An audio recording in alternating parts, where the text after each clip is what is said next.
হরে কৃষ্ণ। অবশেষে আইপিএলের KKR team থেকে মুস্তাফিজুর রহমানকে বাদ দিয়ে দেওয়া হয়েছে। হ্যাঁ, ঠিকই শুনেছেন, বিসিসিআই জানিয়ে দিয়েছে স্পষ্টভাবে যে মুস্তাফিজুর রহমানকে আইপিএলের কেকেআর টিমে খেলতে দেওয়া যাবে না। এর কারণ কি হতে পারে?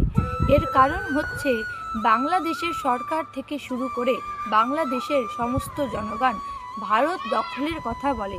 তারা নাকি ভারত দখল করবে, তারা নাকি সেভেন সিস্টার দখল করবে। আর এইসব আজে বাজে কটূক্তি ভারতের নামে এবং ভারত দখল করবে এইসব বলার জন্যে ভারতের প্রত্যেক জনগণ এর প্রতিবাদ করেছিল যে মুস্তাফিজুর রহমানকে আইপিএলের কেকেআর টিমে খেলতে দেওয়া যাবে না। যদি খেলতে দেওয়া হয় তাহলে সেখানেই স্টেডিয়ামকে ভেঙে দেবে। আর তাই জন্যই হয়তো বিসিসিআই আইপিএলের কেকেআর টিম থেকে মুস্তাফিজুর রহমানকে বাদ দিয়ে দিয়েছে।